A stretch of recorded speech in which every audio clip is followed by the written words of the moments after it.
ನಮಸ್ಕಾರ. ಇತಿಹಾಸದಲ್ಲಿ ಕೆಲವು ರಾಜವಂಶಗಳು ಬಹಳ ಕಡಿಮೆ ಕಾಲ ಇರ್ತವೆ. ಆದ್ರೆ ಅವು ತರುವ ಬದಲಾವಣೆ ಇದೆಯಲ್ಲ, ಅದು ಅಗಾಧವಾದದ್ದು. ಅಂಥ ಒಂದು ಅಧ್ಯಾಯವೇ ಖಿಲ್ಜಿ ರಾಜವಂಶ. ಕೇವಲ 30 ವರ್ಷಗಳು, ಅಂದ್ರೆ 1290ರಿಂದ 1320ರವರೆಗೆ ಈ ವಂಶವು ದೆಹಲಿ ಸುಲ್ತಾನತ್ತಿನ ಇಡೀ ಚಿತ್ರಣವನ್ನೇ ಬದಲಾಯಿಸ್ಬಿಡ್ತು. ಹಾಗಿದ್ರೆ ನಮ್ಮ ಇವತ್ತಿನ ಕಥೆಯ ಕೇಂದ್ರ ಪ್ರಶ್ನೆ ಏನು? ಒಬ್ಬ ವ್ಯಕ್ತಿಯ ಮಹತ್ವಾಕಾಂಕ್ಷೆ ಒಂದು ಇಡೀ ಸಾಮ್ರಾಜ್ಯವನ್ನೇ ಕಟ್ಟಿ ನಿಲ್ಲಿಸುತ್ತೆ. ಆದ್ರೆ ಅವನು ಹೋದ ತಕ್ಷಣವೇ ಅದು ಹೇಗೆ ಕುಸಿದು ಬೀಳುತ್ತೆ?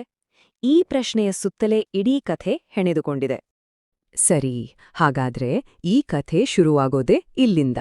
ಈ ರಾಜವಂಶದ ಸ್ಥಾಪಕನ ಉದ್ದೇಶಗಳು ಒಳ್ಳೆಯದೇ ಆಗಿದ್ವು, ಆದ್ರೆ ಆಡಳಿತ ಮಾತ್ರ ಅಷ್ಟು ಸಮರ್ಥವಾಗಿರ್ಲಿಲ್ಲ. ಅವನ ಆಳ್ವಿಕೆಯಲ್ಲಿದ್ದ ದೌರ್ಬಲ್ಯವೇ ಒಂದು ದೊಡ್ಡ ಅಧಿಕಾರ ಬದಲಾವಣೆಗೆ ದಾರಿ ಮಾಡಿಕೊಟ್ಟು. ಅಂದ್ಹಾಗೆ ಈ ಖಿಲ್ಜಿಗಳು ಅಂದ್ರೆ ಯಾರು? ಇವರ ಹಿನ್ನೆಲೆ ಏನು? ನೋಡಿ, ಇವರು ಮೂಲತಃ ತುರ್ಕೋ ಅಫ್ಘಾನ್ ಜನಾಂಗದವರು. ಆದ್ರೆ ತಲೆಮಾರುಗಳಿಂದ ಭಾರತದಲ್ಲೇ ಇದ್ದಿದ್ರಿಂದ ಆಗ ಆಳ್ವಿಕೆ ಮಾಡ್ತಿದ್ದ ತುರ್ಕಿಯ ಶ್ರೀಮಂತ ವರ್ಗ ಇವರನ್ನ ತಮ್ಮವರು ಅಂತ ನೋಡ್ತಿರ್ಲಿಲ್ಲ. ಆದ್ರೆ ಇದೇ ಕಾರಣದಿಂದ ಇವರಿಗೆ ಸಾಮಾನ್ಯ ಜನರ ಜೊತೆ ಬೆರೆಯೋಕೆ, ಅವರನ್ನ ಅರ್ಥ ಮಾಡ್ಕೊಳ್ಳೋಕೆ ಸಾಧ್ಯವಾಯಿತು. ಈ ರಾಜವಂಶವನ್ನ ಸ್ಥಾಪನೆ ಮಾಡಿದವನು ಜಲಾಲುದ್ದೀನ್ ಖಿಲ್ಜಿ. ತುಂಬಾನೇ ವಯಸ್ಸಾದವನು, ಜೊತೆಗೆ ತುಂಬಾನೇ ಮೃದು ಸ್ವಭಾವದವನು. ಆ ಕಾಲದ ಕ್ರೂರ ರಾಜಕೀಯಕ್ಕೆ ಹೋಲಿಸಿದ್ರೆ ಅವನ ದಯೆ ಅನ್ನೋದು ಒಂದು ರೀತಿ ವಿಚಿತ್ರವಾಗಿ ಕಾಣ್ತಿತ್ತು. ಅವನ ಆಡಳಿತದ ನೀತಿಗಳೇ ವಿಚಿತ್ರವಾಗಿದ್ವು. ಅಪರಾಧ ಮಾಡಿದವರಿಗೆ ಕ್ಷಮೆ ಕೊಡ್ತಿದ್ದ, ಬಂಡಾಯ ಎದ್ದವರನ್ನು ಸಹಿಸ್ಕೊಳ್ತಿದ್ದ, ಕಠಿಣ ಶಿಕ್ಷೆಗಳನ್ನ ಆದಷ್ಟು ತಪ್ಪಿಸ್ತಿದ್ದ. ಇದೆಲ್ಲ ಕೇಳಿದ್ರೆ ಒಂದು ಕ್ರೂರ ಯುಗದಲ್ಲಿ ಇವೆಲ್ಲ ದೌರ್ಬಲ್ಯದ ಸಂಕೇತಗಳಂತೆ ಕಾಣಲ್ವಾ? ಹೌದು, ಕೊನೆಗೆ ಆಗಿದ್ದೂ ಅದೇ. ಜಲಾಲುದ್ದೀನ್ನ ಈ ಮೃದು ಸ್ವಭಾವ ಇದೆಯಲ್ಲ, ಅದು ಒಂದು ದೊಡ್ಡ ಅಧಿಕಾರದ ಶೂನ್ಯವನ್ನೇ ಸೃಷ್ಟಿ ಮಾಡಿಬಿಟ್ಟು. ಆದ್ರೆ ಆ ಅವಕಾಶಕ್ಕಾಗಿ ಕಾಯ್ತಿದ್ದ ಅವನ ಸ್ವಂತ ಸೋದರಳಿಯ ಅಲಾವುದ್ದೀನ್ ತುಂಬಾನೇ ನಿರ್ದಯವಾಗಿ ಅದನ್ನ ಬಳಸ್ಕೊಂಡು ಇಡೀ ಇತಿಹಾಸದ ದಿಕ್ಕನ್ನೇ ಬದಲಿಸಿದ. ಸರಿ, ಈಗ ಬರೋಣ ಈ ಕಥೆಯ ಅಸಲಿ ಹೀರೋ ಅಥವಾ ವಿಲನ್ಗೆ, ಅಲಾವುದ್ದೀನ್ ಖಿಲ್ಜಿ. 1296ರಲ್ಲಿ ಅಧಿಕಾರವನ್ನ ಕಸಿದುಕೊಂಡ ಒಬ್ಬ ಬುದ್ಧಿವಂತ, ಆದರೆ ಅಷ್ಟೇ ಕ್ರೂರ, ದೂರದೃಷ್ಟಿಯ ಆಡಳಿತಗಾರ. ಹಾಗಿದ್ರೆ ಅಲಾವುದ್ದೀನ್ ಅಧಿಕಾರಕ್ಕೆ ಬಂದಿದ್ದು ಹೇಗೆ? ಮೊದಲು ದೇವಗಿರಿಯ ಮೇಲೆ ದಾಳಿ ಮಾಡಿ ಅಲ್ಲಿಂದ ಸಿಕ್ಕಾಪಟ್ಟೆ ಸಂಪತ್ತನ್ನ ಲೂಟಿ ಮಾಡ್ತಾನೆ. ಆ ಹಣದಿಂದ ಒಂದು ದೊಡ್ಡ ಸೈನ್ಯವನ್ನ ಕಟ್ತಾನೆ.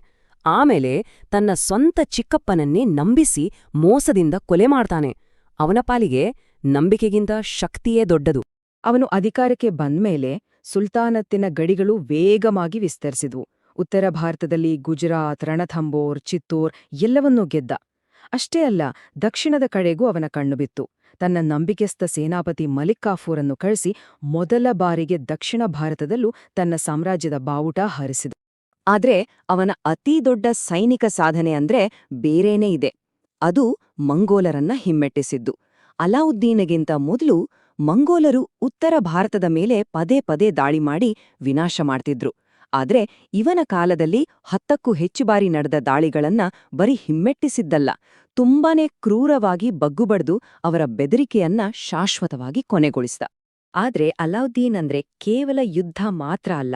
ತನ್ನ ಇಷ್ಟು ದೊಡ್ಡ ಸೈನ್ಯವನ್ನ ನಿಭಾಯಿಸೋಕೆ ಅವನು ಜಾರಿಗೆ ತಂದ ಆಡಳಿತಾತ್ಮಕ ಮತ್ತು ಆರ್ಥಿಕ ಸುಧಾರಣೆಗಳಿದೆಯಲ್ಲ, ಅವು ನಿಜಕ್ಕೂ ಕ್ರಾಂತಿಕಾರಿ. ಬನ್ನಿ ಅದರ ಬಗ್ಗೆ ನೋಡೋಣ. ಅವನ ಮುಂದಿದ್ದ ಅತಿ ದೊಡ್ಡ ಚಾಲೆಂಜ್ ಏನಾಗಿತ್ತೋ ಗೊತ್ತಾ? ಒಂದ್ ಕಡೆ ಒಂದು ದೊಡ್ಡ ಖಾಯಂ ಸೈನ್ಯ ಬೇಕು, ಇನ್ನೊಂದ್ ಕಡೆ ರಾಜ್ಯದ ಬೊಕ್ಕಸ ಖಾಲಿಯಾಗ್ಬಾರ್ದು. ಇದನ್ನ ಬ್ಯಾಲೆನ್ಸ್ ಮಾಡೋದ್ಹೇಗೆ? ಈ ಸಮಸ್ಯೆಗೆ ಅವನು ಕಂಡುಕೊಂಡ ಪರಿಹಾರವೇ ಅವನ ಸುಧಾರಣೆಗಳು. ಸೈನ್ಯದಲ್ಲಿ ಆಗ್ತಿದ್ದ ಭ್ರಷ್ಟಾಚಾರವನ್ನ ತಡೆಯೋಕೆ ಅವನು 2 ಸಿಸ್ಟಮ್ಸ್ ತಂದ. ಒಂದು ದಾಗ್, ಇನ್ನೊಂದು ಚೆಹ್ರಾ. ದಾಗ್ ಅಂದ್ರೆ ಸೈನ್ಯದ ಕುದುರೆಗಳು ಬದಲಾಗ್ಬಾರ್ದು ಅಂತ ಅವುಗಳಿಗೆ ಮುದ್ರೆ ಹಾಕೋದು.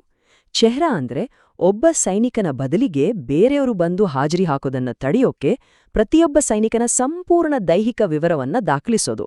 ಇದರಿಂದ ಸೈನ್ಯದ ಎಫಿಷಿಯನ್ಸಿ ಜಾಸ್ತಿ ಆಯ್ತು. ಅವನ ಆರ್ಥಿಕ ನೀತಿಗಳ ಹಿಂದಿದ್ದ ಐಡಿಯಾ ತುಂಬಾನೇ ಸಿಂಪಲ್, ಆದರೆ ಅದ್ಭುತವಾಗಿತ್ತು. ಅದೇನಂದ್ರೆ, ಮಾರುಕಟ್ಟೆಯಲ್ಲಿ ಸಾಮಾನುಗಳ ಬೆಲೆ ಕಡಿಮೆ ಇದ್ರೆ ಜನರ ಜೀವನ ವೆಚ್ಚ ಕಡಿಮೆ ಇರುತ್ತೆ. ಆಗ ಸೈನಿಕರಿಗೆ ಕಡಿಮೆ ಸಂಬಳ ಕೊಟ್ರೂ ಅವರು ಸಂತೋಷವಾಗಿರ್ತಾರೆ, ರಾಜ್ಯದ ಖರ್ಚುಳಿಯುತ್ತೆ. ಇದೊಂದು ಮಾಸ್ಟರ್ ಸ್ಟ್ರೋಕ್ ಅಲ್ವಾ? ಇದಕ್ಕಾಗಿ ಅವನು ಮಾಡಿದ್ದು ಒಂದು ದೊಡ್ಡ ಪ್ರಯೋಗ. ಬಹುಶಃ ಭಾರತದ ಇತಿಹಾಸದಲ್ಲೇ ಮೊದಲ ಬಾರಿಗೆ ಸರ್ಕಾರವೇ ಮಾರುಕಟ್ಟೆಯನ್ನ ಪೂರ್ತಿಯಾಗಿ ನಿಯಂತ್ರಿಸಿತು. ಧಾನ್ಯ, ಬಟ್ಟೆ, ಕುದುರೆಗಳು ಅಷ್ಟೇ ಯಾಕೆ, ಗುಲಾಮರ ಬೆಲೆಯನ್ನೂ ಸರ್ಕಾರವೇ ಫಿಕ್ಸ್ ಮಾಡ್ತು. ಉದ್ದೇಶ ಒಂದೇ, ಸಾರ್ವಜನಿಕರಿಗೆ ಮತ್ತು ಸೈನ್ಯಕ್ಕೆ ಅನುಕೂಲ ಆಗ್ಬೇಕು. ಹಾಗಿದ್ರೆ ಈ ಎಲ್ಲಾ ಖರ್ಚಿಗೆ ಹಣ ಎಲ್ಲಿಂದ ಬರ್ತಿತ್ತು? ಉತ್ತರ: ತೆರಿಗೆ. ಕೃಷಿ ಉತ್ಪನ್ನಗಳ ಮೇಲೆ ನೇರವಾಗಿ 50% ತೆರಿಗೆಯನ್ನ ವಿಧಿಸಲಾಯಿತು. ಇದು ತುಂಬಾನೇ ಜಾಸ್ತಿ, ನಿಜ. ಆದ್ರೆ ಇದರಿಂದ 2 ಲಾಭ ಆಯಿತು. 1, ರಾಜ್ಯದ ಬೊಕ್ಕಸ ತುಂಬ್ತು. 2, ರೈತರು ಮತ್ತು ಸರ್ಕಾರದ ನಡುವೆ ಇದ್ದ ಮಧ್ಯವರ್ತಿಗಳ ಅಂದ್ರೆ ಸ್ಥಳೀಯ ಜಮೀನ್ದಾರರ ಶಕ್ತಿಯನ್ನ ಪೂರ್ತಿಯಾಗಿ ಮುರಿದುಹಾಕಿದಂತಾಯಿತು. ಎಲ್ಲವೂ ಚೆನ್ನಾಗೇ ನಡೀತಿತ್ತು. ಆದ್ರೆ ಈ ಇಡೀ ಸಾಮ್ರಾಜ್ಯ ನಿಂತಿದ್ದೆ ಅಲಾವುದ್ದೀನ್ ಅನ್ನೋ ಒಬ್ಬ ವ್ಯಕ್ತಿ ಮೇಲೆ. 1316ರಲ್ಲಿ ಅವನ ಸಾವು ಸಂಭವಿಸಿದಾಗ ಅವನು ಕಟ್ಟಿದ ಈ ಮಹತ್ವಾಕಾಂಕ್ಷಿಯ ಸಾಮ್ರಾಜ್ಯ ಇಸ್ಪೀಟ್ ಎಲೆಗಳ ಮನೆಯಂತೆ ಕುಸಿಯಲು ಶುರುವಾಯಿತು. ಅಲಾವುದ್ದೀನ್ ಸತ್ತ ನಂತರ ಏನಾಯ್ತು ಅಂತ ನೋಡಿ. ರಾಜಕೀಯ ಸ್ಥಿರತೆ ಅನ್ನೋದೇ ಇರ್ಲಿಲ್ಲ. ಒಬ್ರಾದ್ಮೇಲೆ ಒಬ್ರು ದುರ್ಬಲ ರಾಜರು ಬಂದ್ರು. ಶಿಹಾಬುದ್ದೀನ್, ಮುಬಾರಕ್ ಶಾ, ಖುಸ್ರೋ ಶಾ ಕೆಲವರು ತಿಂಗಳುಗಳ ಕಾಲ ಆಳಿದ್ರೆ ಇನ್ನು ಕೆಲವರು 4 ವರ್ಷದಲ್ಲಿ ಹೋದ್ರು. ಅಂದ್ರೆ ಪೂರ್ತಿ ಅರಾಜಕತೆ. ಹಾಗಿದ್ರೆ ಇಷ್ಟು ಬೇಗ ಸಾಮ್ರಾಜ್ಯ ಯಾಕೆ ಬಿದ್ದೋಯ್ತು? ಕಾರಣಗಳು ಸ್ಪಷ್ಟ. ಮೊದಲನೇದು, ಅಲಾವುದ್ದೀನ್ನಷ್ಟು ಸಮರ್ಥ ಉತ್ತರಾಧಿಕಾರಿ ಇರ್ಲಿಲ್ಲ. 2ನೇದು, ಅರಮನೆಯಲ್ಲಿ ಅಧಿಕಾರಕ್ಕಾಗಿ ನಿರಂತರವಾಗಿ ಪಿತೂರಿಗಳು ನಡೀತಾನೇ ಇದ್ವು. 3ನೇದು, ಅಲಾವುದ್ದೀನ್ನ ಕಠಿಣ ಆಡಳಿತದಿಂದ ಜನ ಬೇಸತ್ತಿದ್ರು. ಆ ಸಿಟ್ಟು ಈಗ ಹೊರಬಂತು. ಇವೆಲ್ಲ ಸೇರಿ ಅವನ ನಂತರ ಉಂಟಾದ ಪವರ್ ವ್ಯಾಕ್ಯೂಮ್ ಇಡೀ ಸಾಮ್ರಾಜ್ಯವನ್ನೇ ಮುಳುಗಿಸ್ಬಿಡ್ತು. ಸರಿ, ಈ ರಾಜವಂಶ ಕೇವಲ 30 ವರ್ಷ ಮಾತ್ರ ಇತ್ತು. ಹಾಗಂತ ಇದನ್ನ ಮರ್ತುಬಿಡೋಕಾಗತ್ತಾ? ಖಂಡಿತ ಇಲ್ಲ. ಯಾಕಂದ್ರೆ ಈ ಚಿಕ್ಕ ಅವಧಿಯಲ್ಲೇ ಇದು ಭಾರತದ ಇತಿಹಾಸದ ಮೇಲೆ ತಂದೇ ಆದ ಒಂದು ಶಾಶ್ವತವಾದ ಗುರುತನ್ನ ಬಿಟ್ಟೋಗಿದೆ. ಅದೇನೋ ಅಂತ ನೋಡೋಣ. ಖಿಲ್ಜಿಗಳ ಕೊಡುಗೆ ಏನು ಅಂತ ಪಟ್ಟಿ ಮಾಡಿದ್ರೆ, ಮೊದಲನೇದು, ಅವರು ದೆಹಲಿ ಸುಲ್ತಾನತ್ತನ್ನ ಒಂದು ಪುಟ್ಟ ರಾಜ್ಯದಿಂದ ಅಖಿಲ ಭಾರತ ಸಾಮ್ರಾಜ್ಯವನ್ನಾಗಿ ಬೆಳೆಸಿದ್ರು. 2ನೇದು, ದಕ್ಷಿಣ ಭಾರತದತ್ತ ಮೊದಲ ಬಾರಿಗೆ ದೊಡ್ಡ ಮಟ್ಟದಲ್ಲಿ ಸೈನ್ಯವನ್ನ ಕಳಿಸಿದ್ದು ಇವರೇ. ಮಾರುಕಟ್ಟೆ ನಿಯಂತ್ರಣದಂತಹ ಹೊಸ ಆರ್ಥಿಕ ಪ್ರಯೋಗ ಮಾಡಿದ್ರು. ಸಂಬಳ ಪಡೆಯುವ ಖಾಯಂ ಸೈನ್ಯವನ್ನ ಸ್ಥಾಪಿಸಿದ್ರು. ಮುಖ್ಯವಾಗಿ ಮಂಗೋಲರ ಭಯವನ್ನ ಶಾಶ್ವತವಾಗಿ ದೂರ ಮಾಡಿದ್ರು. ಕೊನೆಯದಾಗಿ ಅಲಾವುದ್ದೀನನ್ನ ಹೇಗೆ ಅರ್ಥ ಮಾಡ್ಕೊಡೋದು? ಅವನೊಬ್ಬ ಕ್ರೂರ, ನಿರಂಕುಶ ರಾಜ, ಅದರಲ್ಲಿ ಅನುಮಾನವೇ ಇಲ್ಲ. ಆದರೆ ಅದೇ ಸಮಯದಲ್ಲಿ ಅವನೊಬ್ಬ ಅದ್ಭುತ, ಹೊಸ ಆಲೋಚನೆಗಳಿದ್ದ ಆಡಳಿತಗಾರ. ಈ ವಿರೋಧಾಭಾಸವೇ ಅವನ ಮತ್ತು ಅವನ ಆಳ್ವಿಕೆಯ ದೊಡ್ಡ ಗುರುತು. ಹಾಗಿದ್ರೆ ಈ ಇಡೀ ಕಥೆಯಿಂದ ನಮ್ಗೆ ಉಳಿಯೋ ಪ್ರಶ್ನೆ ಇದು: ಒಬ್ಬನೇ ಒಬ್ಬ ವ್ಯಕ್ತಿಯ ಇಚ್ಛಾಶಕ್ತಿಯ ಮೇಲೆ ಒಂದು ದೊಡ್ಡ ಸಾಮ್ರಾಜ್ಯವನ್ನ ಕಟ್ಟಬಹುದು. ಆದ್ರೆ ಆ ವ್ಯಕ್ತಿ ಇಲ್ಲದಾದ್ಮೇಲೆ ಆ ಸಾಮ್ರಾಜ್ಯ ನಿಜವಾಗ್ಲೂ ಉಳಿಯೋಕ್ ಸಾಧ್ಯನಾ? ಈ ಪ್ರಶ್ನೆಯೊಂದಿಗೆ ಈ ವಿಶ್ಲೇಷಣೆಯನ್ನ ಇನ್ನೂ ಈ ತರಹ ಹೆಚ್ಚು ವಿಡಿಯೋಗಾಗಿ ನಮ್ಮ ಚಾನೆಲ್ ಸಬ್ಸ್ಕ್ರೈಬ್ ಮಾಡ್ಕೊಳ್ಳಿ. ಹಾಗೆ ನಿಮ್ಮ ಅನಿಸಿಕೆನ ಕೆಳಗಡೆ ಕಮೆಂಟ್ ಮಾಡಿ. ಹೌದು. ಸಿಗೋಣ ಮುಂದಿನ ವಿಡಿಯೋದಲ್ಲಿ. ನಮಸ್ಕಾರ.